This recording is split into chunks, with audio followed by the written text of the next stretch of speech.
Bom, retomando nossa gravação, ahn, a gente já exemplificou como podemos diminuir esses riscos. Estamos falando de uma ISO, né? Essa OSHA 18001, onde ela nos dá algumas diretrizes a serem tomadas. Recomendo muito vocês consultarem essa OSHA. E a gente vai continuar explicando mais ou menos a importância e a abrangência do controle e da gestão desses riscos. Agora que já entendemos a correlação entre risco e perigo, agora vamos saber os diferentes tipos de riscos que a gente pode ter, né, em um ambiente de trabalho. Como é no dia a dia, né? Em toda atividade humana tem riscos. Aqui estamos mencionando alguns riscos na construção civil, mas, por exemplo, posso ter um risco financeiro, posso ter um risco de saúde, posso ter vários tipos de risco, coisas indesejadas que podem sair do nosso controle e nos afetar significativamente. Mas, se a gente se restringe unicamente a falar sobre riscos na construção civil, podemos entender como riscos físicos. Um deles, né? O ruído.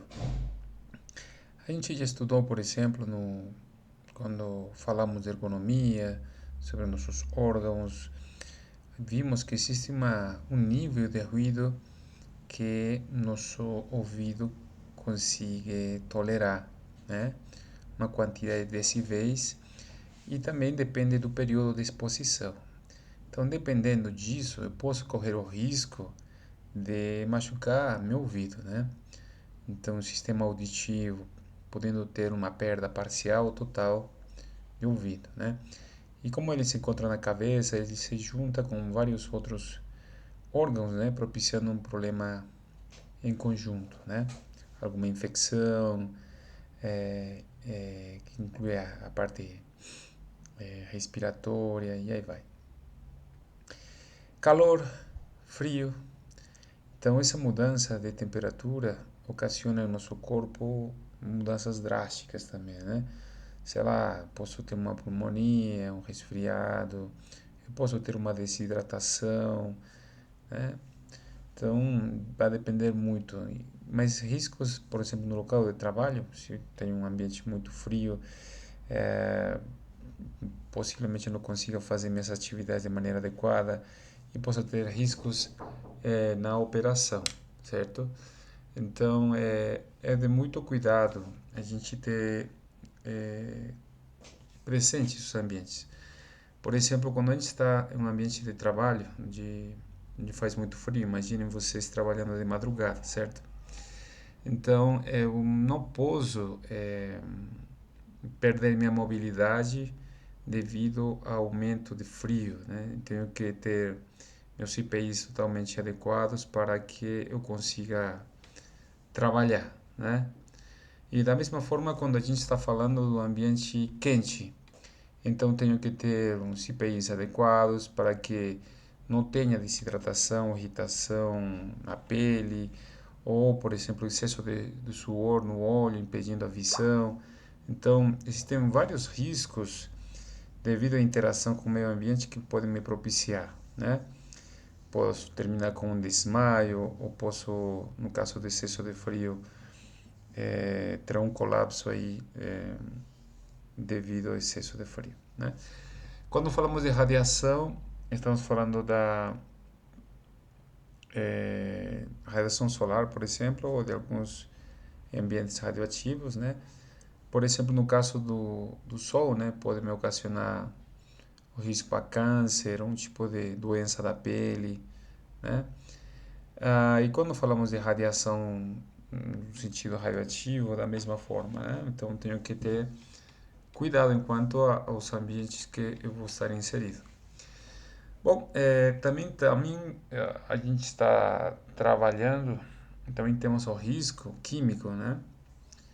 Então, por exemplo, quando a gente está submetido a ambientes, a soluções ou gases que nos vão a propiciar o risco de obter algumas enfermidades produto dessa interação, ou queimaduras, se é como gases na parte interna ou na parte externa, em contato com ambientes de soluções altamente reativas, né? Se é ácido ou básico. E esses elementos também podem ocasionar um grau de toxicidade, né? Seja por meio de nossa respiração cutânea ou respiração pulmonar, né? Ok? Também temos a possibilidade de risco biológico.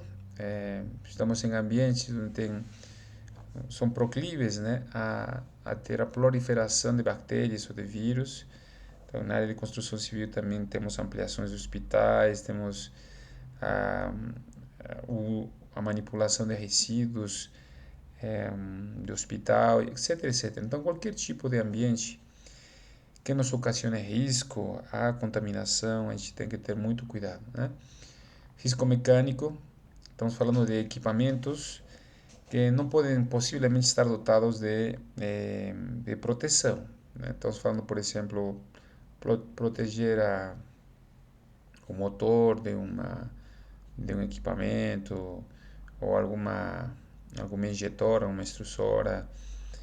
Então, qualquer tipo de equipamento que em seu funcionamento possa falhar e projetar alguma peça ao exterior, se eu faço uma proteção a esse equipamento, eu minimizo esse risco, né, mecânico. Ou no uso mesmo de um equipamento, será uma parafusadeira, uma máquina de corte, um vibrador. Então, esses equipamentos falham, né? Então, a gente tem que ter os cuidados em caso que isso aconteça. O risco ergonômico, estamos referindo basicamente a um adequado uso do nosso corpo nas atividades exercidas no trabalho. Estamos falando de postura, de excesso de carga e a não geração de estresse e fadiga devido a uma exposição constante em um ambiente estressante, certo? Então, essas são as 5 principais áreas, né, que possam caracterizar uma boa quantidade dos riscos presentes na área de construção civil.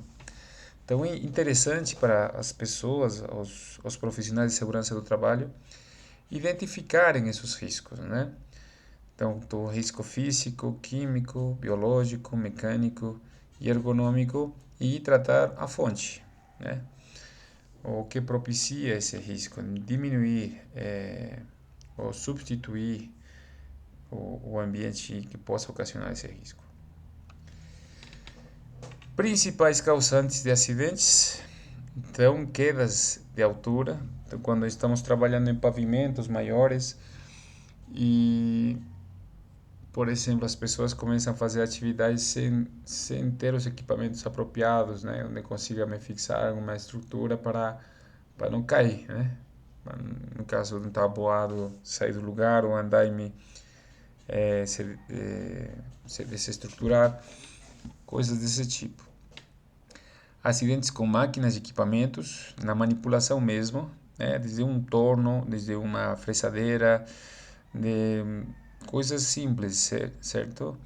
Ou mesmo quando eu vou fazer estou trabalhando com um molde para fazer estruturas de concreto ou artefatos, ou no transporte, um carrinho.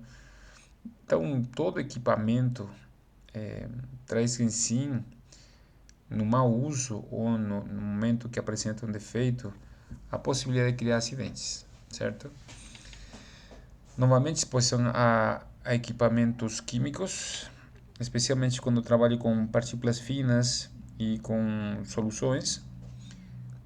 Então, devido ao não uso de equipamentos adequados de EPI, pode ser que esses equipamentos ou esses ambientes, né, soluções como particulado, introduzam-se no nosso organismo e nos ocasionem acidentes. Condições climáticas adversas, aí podemos incluir o que a gente falou antes sobre temperaturas, sobre concentração de ambientes saturados, sei lá, sulfetos, sulfatos, né? Então, é isso, né?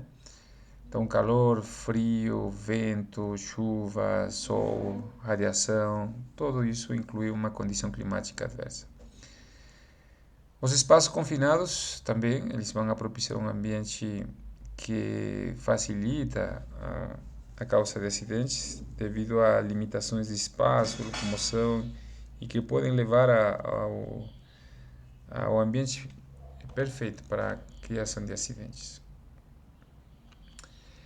Estatísticas de acidentes da construção civil. Então aqui temos um pequeno compilado, um resumo de dados sobre acidentes da indústria no ano 2018. Aqui vemos os diferentes setores e profissões, né? Então, por exemplo, temos a quantidade de acidentes notificados, né? Que na realidade é subdimensionado porque boa parte dos acidentes eles não são notificados.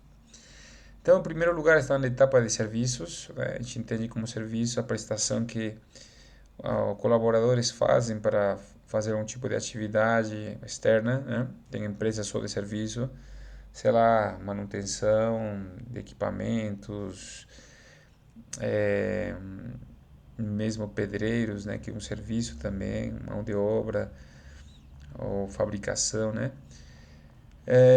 Aí temos uma notificação de 76.256 acidentes.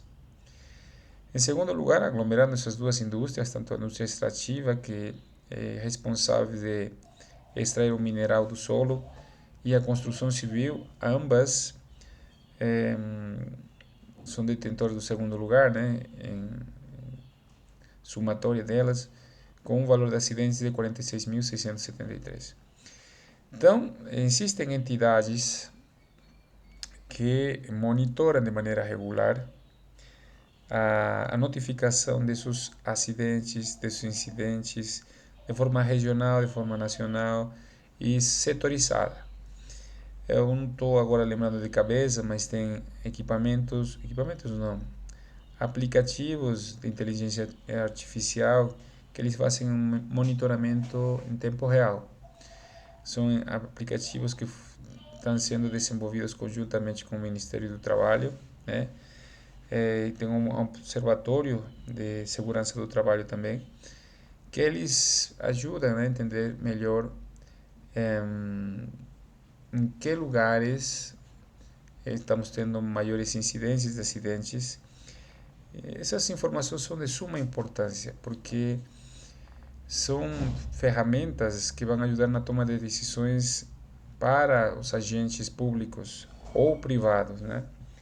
Se eu sei, por exemplo, que em determinado município eu tenho uma notificação maior de acidentes de um setor específico, eu consigo detectar o que está falhando, né? Eu posso tomar ações para diminuir essa incidência de notificação de acidentes.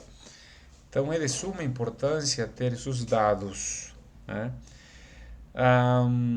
Por exemplo, existem prefeituras e municípios que têm órgãos do governo encarregados a criar políticas de segurança do trabalho, né?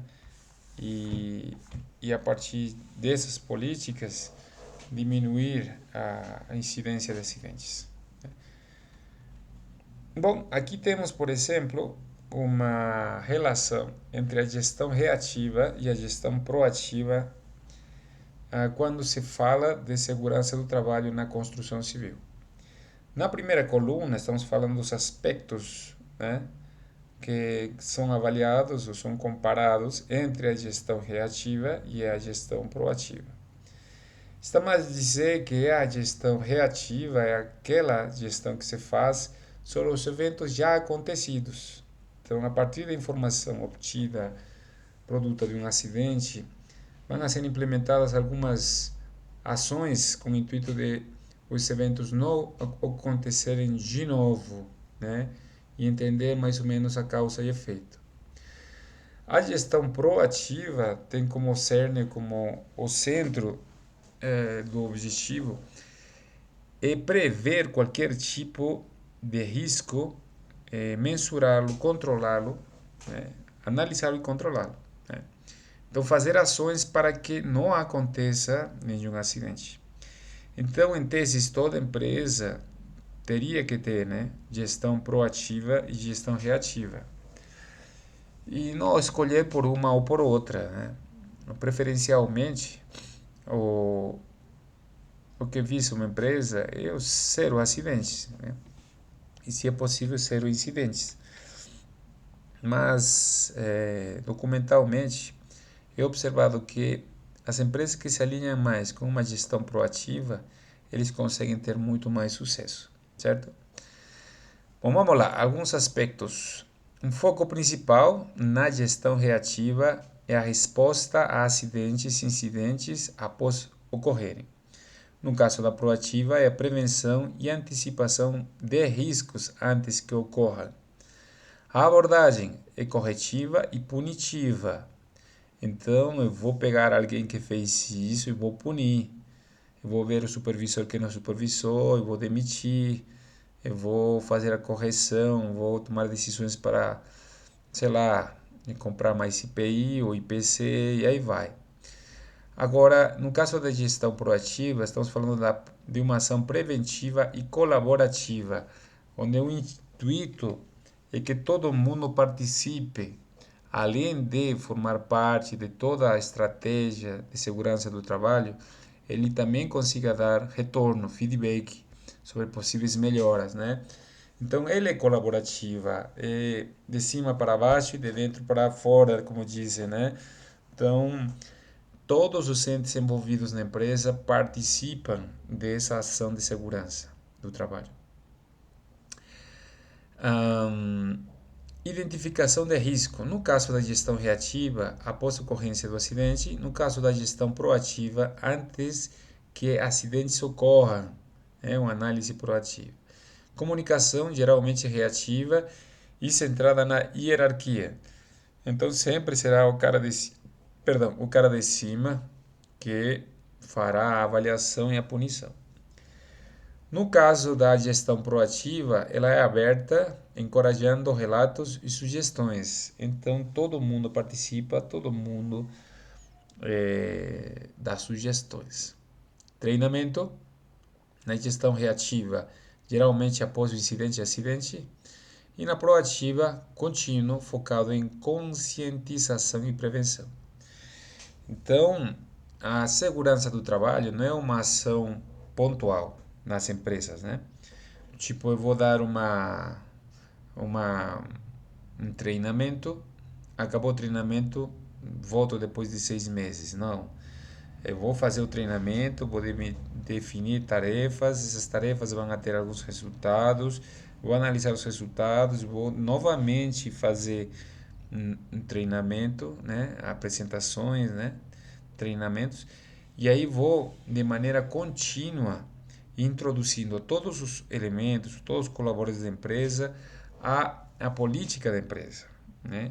Que é de preservação da saúde, do ambiente e do espaço de trabalho. Então, é uma ação contínua e dinâmica. Então, constantemente vai ser avaliado o que funciona, o que não funciona, o que não funciona vai ser ressignificado e o que já funciona se aprimora e aí vai se melhorando de maneira contínua, ok? Equipamentos de proteção, no caso da reativa, implementados após incidentes, né? E a proativa, integrados desde o início do projeto. Cultura organizacional, hierárquica, com foco na culpabilidade, isso quer dizer que a gente vai culpar as pessoas pelas ações que não foram feitas, né? Então, uma vez que eu fiz um treinamento e o colaborador não fez, então ele se torna um culpado, porque foi passado, mas em tese não foi estruturado ou não foi interiorizado, né, essa cultura dentro do colaborador. Então ele simplesmente ouviu, entendeu, mas ele não chegou a aplicar, não entendeu a importância disso na vida dele e no trabalho que ele realiza. Investimento financeiro, geralmente são elevados custos de reparação e compensação. Sei lá, imaginem alguém que se acidentou, se fragilou algum membro, ou tem que estar um tempo com, com licença médica, ou a empresa ter que parar de funcionar, ter que contratar outros funcionários. Então é um custo elevadíssimo a gente ter uma gestão reativa. No caso da gestão proativa, investimentos preventivo, né? Reduzido o custo a longo prazo. Porque se eu invisto de maneira contínua, uma quantidade relativamente pequena, né? Que a maior parte dos trabalhos são feitos de forma observativa, né? Onde o supervisor ou especialista de segurança do trabalho vai estar monitorando alguns indicadores de controle.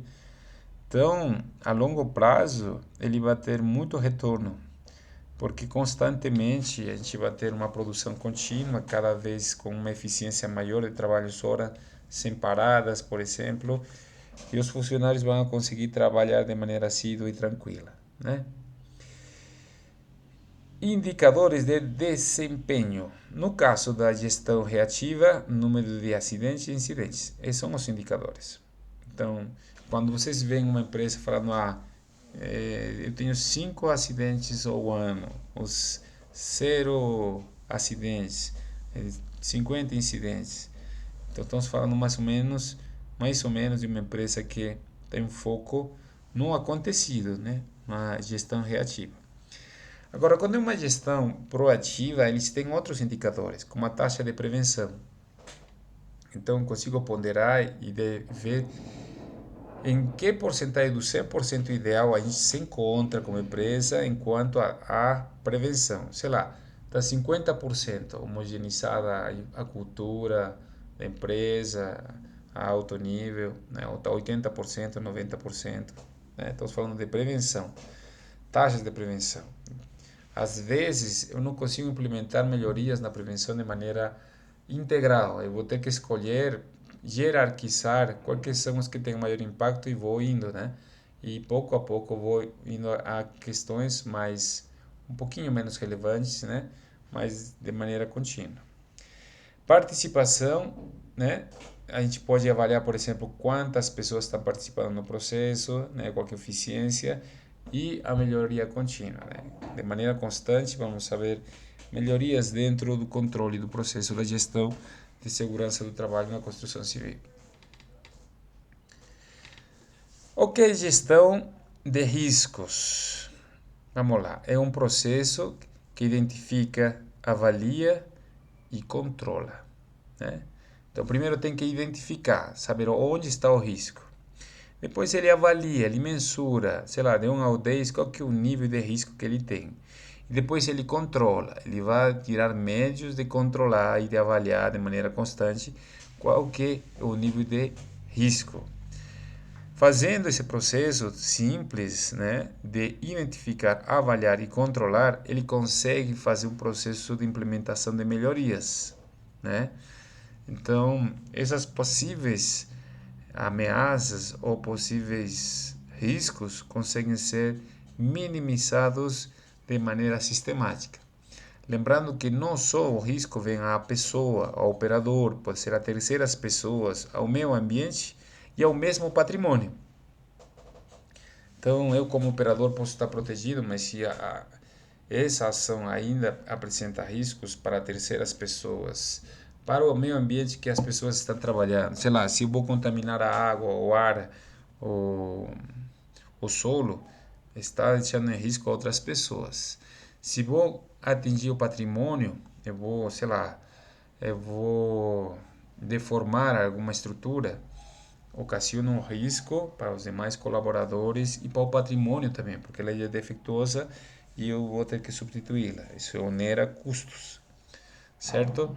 Então, de novo, o que é a gestão? É um processo que identifica, avalia e controla potenciais ameaças à segurança e saúde dos trabalhadores, além de prevenir danos ao meio ambiente e ao patrimônio. Então, é todo um sistema, ok? Então vamos lá, a gente vai por partes. Quando a gente fala de identificar riscos, é realizar um levantamento detalhado das atividades e processos de trabalho, ok? Então eu vou levantar, eu vou fazer um checklist detalhado das atividades do processo de trabalho, né? Então, qualquer efeito, como é a exposição dele, ele está exposto a que ambientes de perigo, qual que é o grau desse risco, certo? Então, ele vai encontrar as diferentes fontes de risco na atividade de trabalho.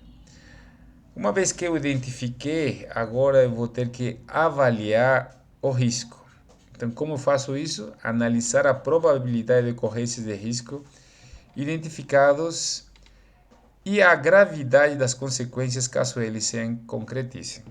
Então, já identifiquei o risco, agora vou avaliar o que aconteceria se esse equipamento falhar, o que aconteceria se a exposição desse trabalhador a esse ambiente seria mais tempo.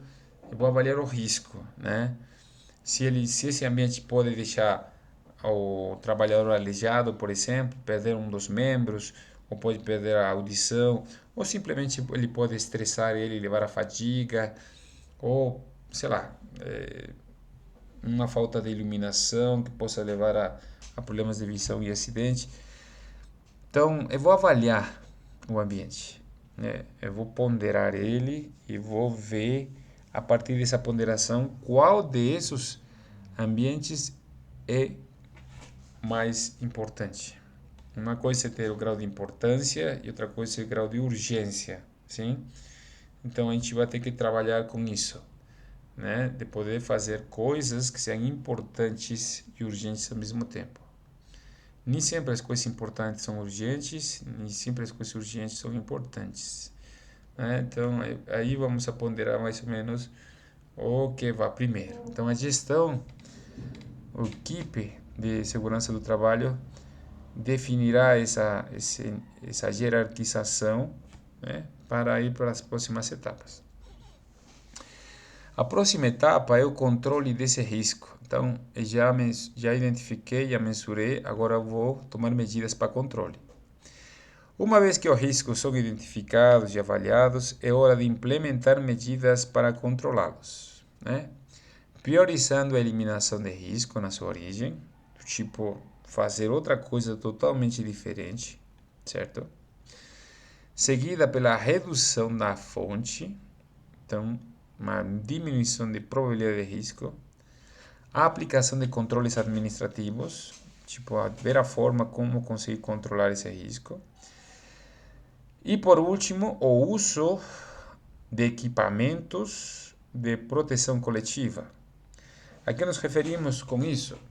Eu vou ter que ter, sei lá, cones, sinalização, faixas para demarcação, luzes indicando locais de trabalho, andaimes de separação, separando lugares de trabalho, vou ter tripés de sinalizar lugares de perigo. Então, qualquer tipo de ação que eu faça para proteger um grupo de pessoas a um determinado ambiente, ok? Então, estamos falando de proteção coletiva. Dentro da proteção coletiva, por exemplo, a gente pode implementar dentro de um ambiente que trabalhe com soluções químicas, por exemplo, um lavatório de óleos, um chuveiro no caso de queimaduras.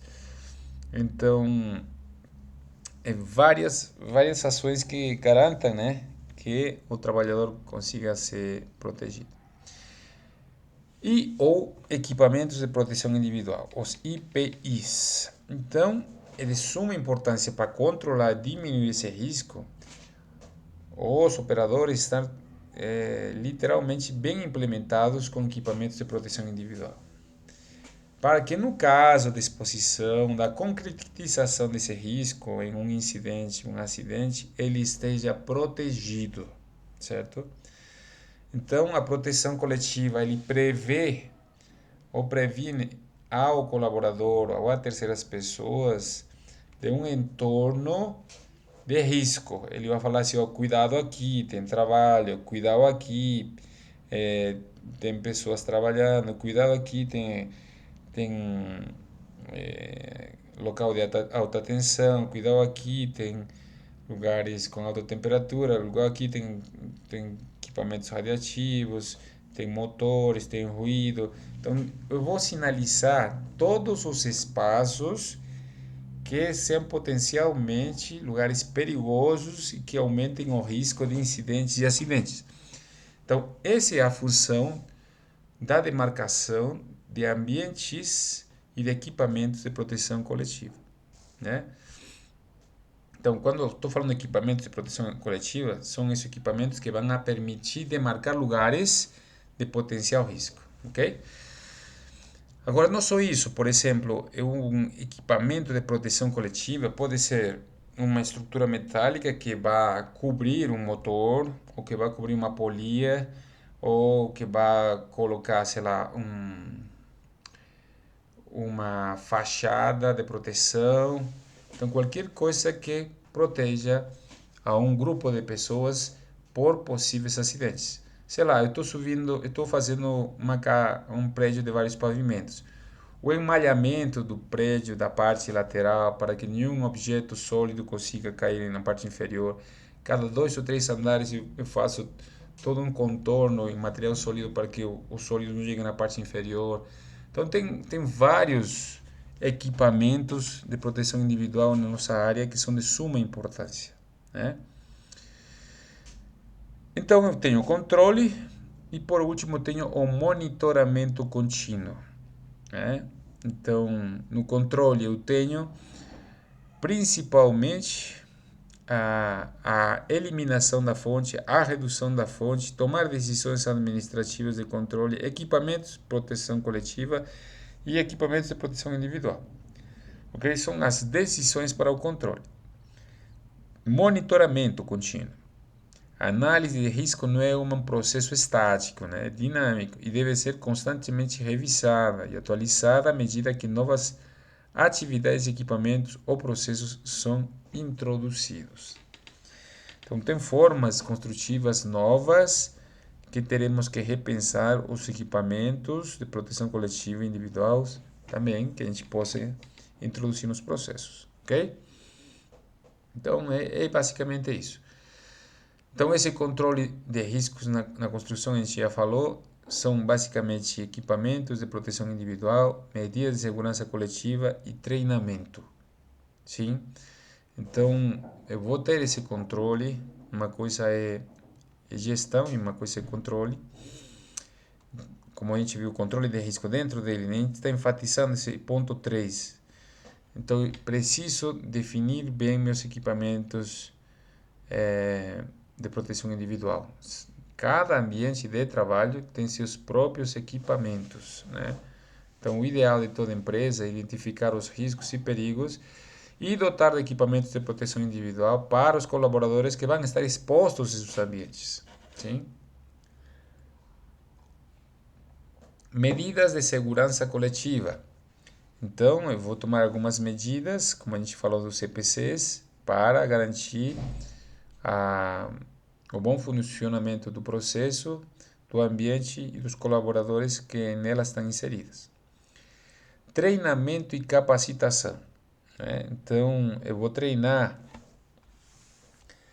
a esses colaboradores ao bom uso dos equipamentos, dos IPIs, da capacitação, da importância da cultura de segurança do trabalho, de respeitar todos os tipos de equipamento coletivo, de sinalização, de demarcação e de tempo de trabalho, né? Não permitindo chegar aos operadores a fadiga e que propiciem incidentes e acidentes. Aqui já começamos a falar um pouquinho sobre as normas regulamentadoras brasileiras, né? ANRs, né? E legislação trabalhista.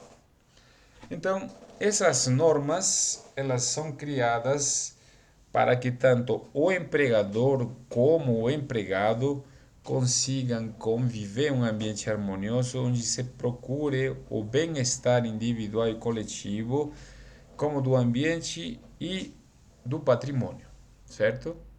Então, são normas que norteiam um bom processo de trabalho, ok? Então, as normas regulamentadoras são criadas pelo Ministério do Trabalho, têm o objetivo de estabelecer diretrizes e requisitos mínimos para proteger a saúde e integridade física dos trabalhadores.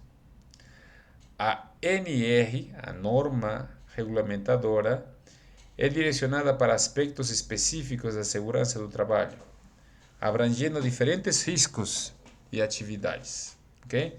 Tenho várias áreas da indústria que dentro delas contemplam as normas regulamentadoras. Temos algumas normas específicas para a área de segurança do trabalho na construção civil. A NR1, dentro de sua disposição geral, estabelece as diretrizes e responsabilidades das empresas e empregadores quanto à segurança e saúde do trabalho, enquanto a segurança e saúde do trabalho. Então, é uma questão de mão dupla, né? Tipo, os dois têm que estar comprometidos na implementação dessas normas. Vou mencionar só algumas, né? Ok? A NR5, a CIPA, que não é mais que a Comissão Interna de Prevenção a Acidentes, né? Indica, né, regulamenta a formação de um CIPA, de uma Comissão Interna de Prevenção de Acidentes, uma comissão composta por representantes dos trabalhadores e empregadores responsáveis para discutir e propor medidas de prevenção a acidentes e doenças ocupacionais. Então, pessoas da alta gerência, eles têm que estar comprometidos conjuntamente com os trabalhadores. Não, vem desde a cabeça, né? Porque quem toma as decisões de implementação dessas atividades são os donos ou acionistas, né? Então, vem desde a parte hierárquica superior, porque, como a gente viu, essa gestão de prevenção de acidentes é um processo que precisa de um investimento, né? Então, eles têm que estar totalmente alinhados. É uma estrutura paralela ao processo de trabalho, seja como produto ou serviço, que tem que acompanhar o perfeito funcionamento dos processos, né? Para que os acidentes não aconteçam em nenhuma etapa do processo. Nem na captação de matérias-primas, no recebimento de produtos de fornecedor, na fabricação do produto, na expedição do produto, no transporte do produto, assim como o pós-venda, né? Então, a gente tem que ter todos os processos, as etapas têm que estar acompanhadas pela equipe de segurança do trabalho, né? Porque em todas as atividades tem pessoas, tem questões ergonométricas envolvidas, tem ações de perigo e risco atreladas a essa atividade que tem que ser identificada, avaliada, controlada, né, de maneira constante. Aqui na norma regulamentadora NR6 fala sobre equipamentos de proteção individual, os EPIs. Define os tipos de EPIs obrigatórios em cada função, né? Uma obrigatoriedade. Você pode ter algum tipo de punição ou suspensão no caso de não cumprimento. Então, bem como as responsabilidades das empresas em fornecê-los e treinar os colaboradores para o uso adequado. Então, existe uma obrigatoriedade da empresa fornecer, não é um acessório que o funcionário tenha que comprar.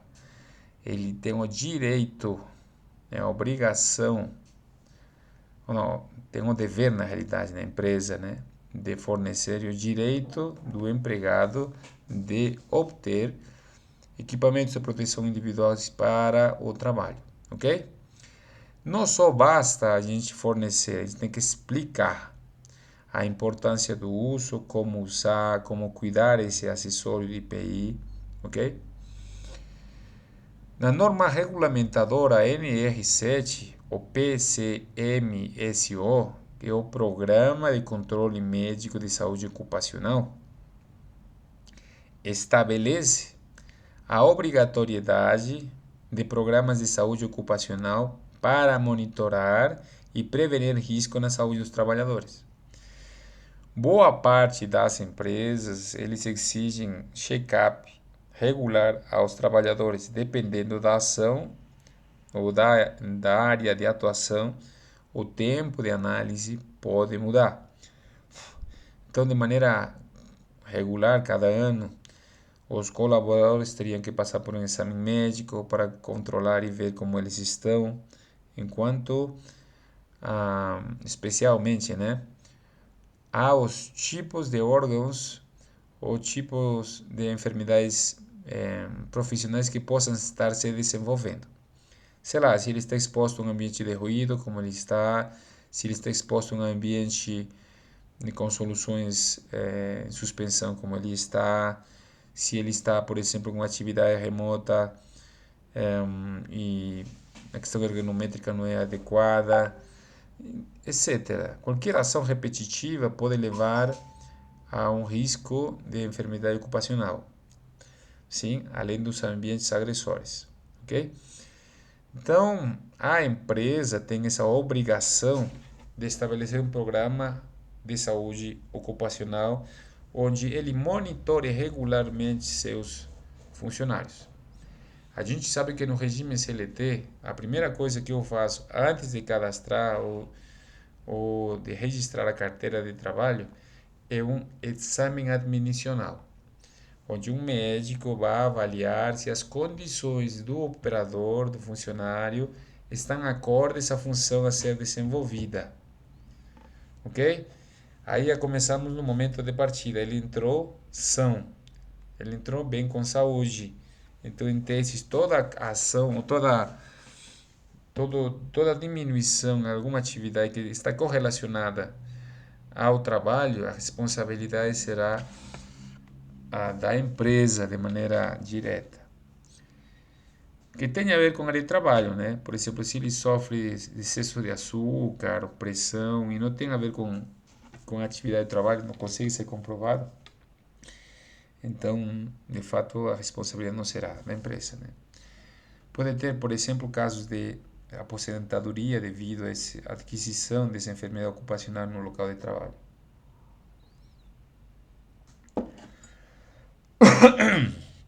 Perdão. E aqui temos a NR1, a PGR, Programa de Gerenciamento de Risco, né?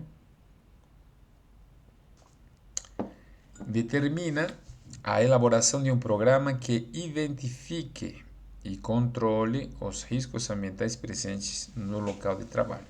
A gente tinha falado antes sobre gestão de risco. Sim, essas diretrizes vêm a partir dessa norma, né? Essas são apenas algumas das muitas normas existentes em cada uma delas com um propósito específico para garantir a segurança do trabalhador. Sim? Eu só queria mencionar mais uma norma aqui, que é a NR18, que é o Programa de Condições e Meio Ambiente na Indústria da Construção. É uma norma específica para a área de construção. Então, essa norma estabelece diretrizes de ordem administrativa, de planejamento de organização, que objetivam a implementação de medidas de controle e sistemas preventivos de segurança nos processos, nas condições e no meio ambiente do trabalho e na indústria da construção. Ok? Então, ela vai dar as diretrizes de como organizar esse planejamento, né? Com o intuito de poder salvaguardar, proteger o trabalhador, o meio ambiente e o patrimônio.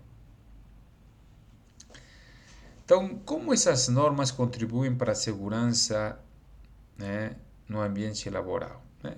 A gente pode mencionar, por exemplo, que essas NBRs vão ajudar a fomentar a promoção da segurança do trabalho, já que elas vão nortear a empresa a seguir um padrão, a seguir uma política de segurança do trabalho, né?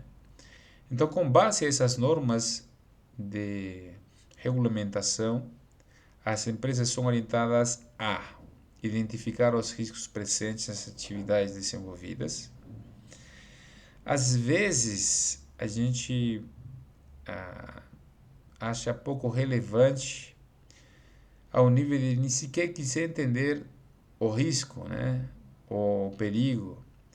Então, ao não dar nosso trabalho da identificação, a gente termina protelando um problema que pode ser muito sério no futuro, chegando a ter até perdas de vidas humanas, né?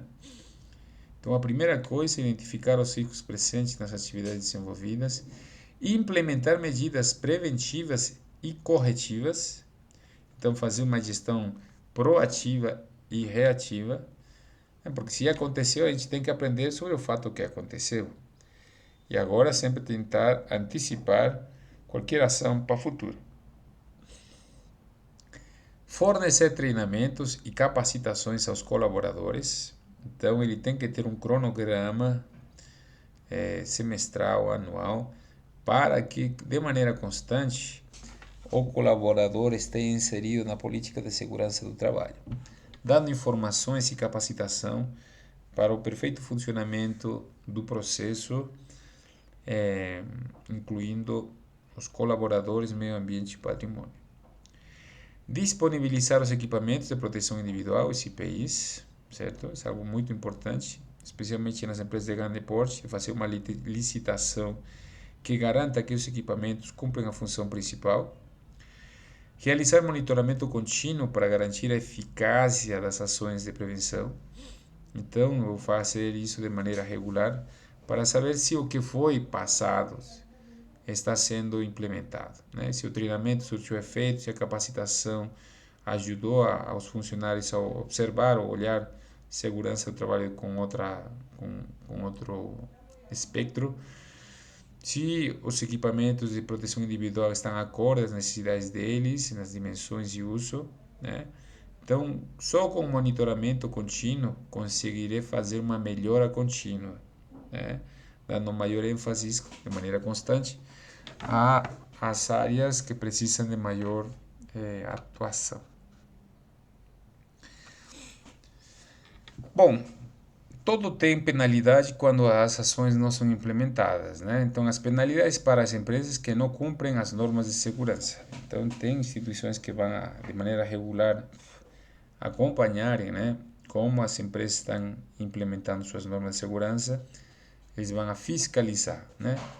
Então, existem vários resultados dessa fiscalização. Uma delas são as multas e sanções administrativas.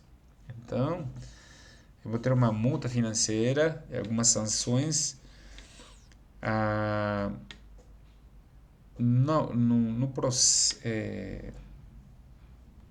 sanções no processo, né? Interdição parcial ou total do local de trabalho. Eles podem fechar parcialmente para regulamentar alguma coisa, ou podem totalmente fechar o canteiro de obra, por exemplo, até terminar de organizar. Eles podem dar uma sanção, um aviso, eles voltam, verificam se as condições de trabalho melhoraram ou não. Se não melhoraram, aí colocam uma multa. Se continuam, interditam parcialmente. Se não fazem caso omisso, eles paralisam a obra. Ok? Também podem ser submetidas ações judiciais de reparação de danos aos trabalhadores afetados. Então, o direito do trabalhador, né? Se eles chegaram a obter algum tipo de deficiência, um produto da exposição a ambientes agressores, uma enfermidade ocupacional, então a empresa terá que arcar com todos os ônus do processo de recuperação da saúde, né? E no caso, se ele se manter por muito tempo aí, ela vai ter que atuar também conjuntamente com o INSS, a aposentadoria dele, e algum tipo de reparação civil. Ok? A responsabilização civil e criminal dos empregadores também, né? Dependendo do tipo de ação que aconteça, né? se omissão ele pode chegar a ter uma conotação criminal, né? Porque ele estava ciente do que está acontecendo e dos resultados da não implementação dessas normas, ok? Vamos lá. O que mais tem é isso, né? Agora, os trabalhadores, de maneira geral, né? Eles têm amplos direitos e quando eles não são esses direitos não são respeitados, cabe a eles a, a recorrer a instâncias superiores, né? Ao Poder Judicial, na vara civil ou penal ou criminal, para garantir seus direitos, né? Então é por isso que as normas, né, que estão amparadas na Constituição, elas vão dar direito ao trabalhador a garantir seu local de trabalho, sua saúde, etc, etc. Implementação de programas de prevenção de acidentes, né? Mais do que seguir as normas, né? Essa ANR, por exemplo, 18, do que seguir essas normas e regulamentos estabelecidos, é fundamental criar e implementar um programa de prevenção de acidentes eficiente, que envolvam todos os colaboradores e promovam uma cultura de segurança sólida. Então, não adianta só fazer o que obrigatoriamente é mandado, né? Realmente entender isso que é uma política. Quando falamos de política, estamos falando de uma condição ética, onde tanto os trabalhadores como os empregadores estão de acordo em fazer alguma ação, sim? Em diferentes níveis, desde o cara da faxina até o gerente geral, eles têm que estar dentro da forma de convivência, introduzir os seus conceitos de segurança do trabalho, né? De sempre tomar ações proativas, onde não esteja em risco nem a vida da pessoa, nem o entorno em que ele trabalha. Uma ação insegura pode ser, por exemplo, sei lá, correr em um lugar que pode ser de fácil deslizamento, uma ação insegura. Meios inseguros, sei lá, usar um carro que está muito velho e para carregar quantidades extremas em peso que é necessário. Então, basicamente, é conseguir controlar os meios inseguros com as ações inseguras. Mas isso vai depender muito do bom senso de todas as pessoas involucradas. Porque por mais que o PASE, treinamento, capacitação, e a pessoa não interioriza isso como algo importante, algo ético, algo moral, do tipo, eu não vou carregar a culpa de ter jogado, por exemplo, um detergente ou um fluido no solo e não ter retirado ele para que outra pessoa se deslize, se machuque a cabeça, se prejudique, não ter um comportamento empático, pensar no próximo, sei lá, em poder desconectar um aparelho que pode fazer que alguém possa manipulá-lo sem querer e se prejudicar. Então, qualquer ação que tenha probabilidade ou possibilidade de dar errado, cabe às pessoas envolvidas, colaboradores, ter um olhar muito mais rigoroso, né? E isso se estende, por exemplo, ao ambiente fora do trabalho. Então, eu cheguei a ter a oportunidade de conviver com pessoas que trabalham muito tempo em indústria. O comportamento é totalmente distinto. Não tem como separar, entendeu? Chega a formar parte da identidade da pessoa. Então, essa pessoa não bebe para ir a trabalhar, essa pessoa não passa um sinal vermelho, essa pessoa, antes de sair de casa com o carro, vê se os pneus estão ok, se a água do radiador está ok, se toda a parte do freio está ok para uma viagem longa. É uma pessoa que faz toda a ação proativa, né? É a pessoa que sai com todas as condições de proteção, tanto para sua família, sei lá, de material de higiene, agasalho, proteção de pele, óculos, uma pessoa que está já introduzida à prevenção. O ideal seria que venha de casa, mas a maior parte das vezes vem da empresa, porque a empresa é punitiva. Se você não introduz essa política de segurança do trabalho na sua cabeça e você não mostra que você conseguiu abstrair isso daí e aplicar, você vai ser demitido, certamente. Porque o não uso dessas ações vai se projetar em ações inseguras, em meios inseguros, em incidentes, em acidentes, e isso será ponderado e tomado em consideração no momento de sua demissão, certo?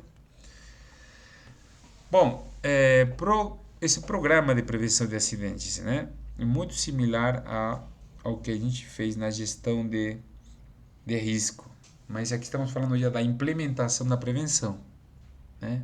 Vou implementar um processo de prevenção de acidentes. Não só vou controlar o risco, é um pouquinho mais abrangente.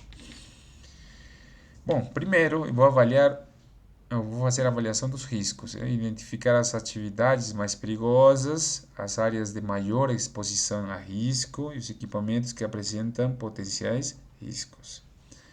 Ok? Ambientes, equipamentos, tudo isso avaliado. Definição de objetivos, definir objetivos específicos, mensuráveis, alcançáveis, relevantes, temporais. O que eu quero fazer com esse programa? Eu quero atingir o que com esse programa? Ok? Eu quero diminuir totalmente os acidentes, totalmente os incidentes, quero diminuir as paradas, quero diminuir a enfermidade ocupacional, quero diminuir as licenças médicas, eu quero diminuir o quê? Aí cada um vai definir qual que é o objetivo. 3. Elaboração das estratégias e medidas preventivas. Com base à avaliação dos riscos e nos objetivos definidos, se desenvolverá estratégias e medidas preventivas adequadas para cada situação. Então, cada setor vai ter um tipo de estratégia. Uma coisa é a planta, outra coisa é transportes, outra coisa é matéria-prima, sim? Então, são áreas de trabalho totalmente diferentes que terão que ter um plano estratégico diferente. Bom, isso pode incluir a implementação de treinamentos, aquisição de equipamentos de segurança, melhoria de condições de ambiente e de trabalho, entre outras coisas. Depois, eu vou ter o envolvimento de todos os colaboradores. O envolvimento de todos os colaboradores. Onde vamos a promover a conscientização sobre a importância de segurança do trabalho, né? E incentive a participação ativa de todos os membros. Como faço isso? Com treinamento, com capacitação periódica, identificando perfis, aí observando as pessoas que podem fazer parte de grupos de liderança, né?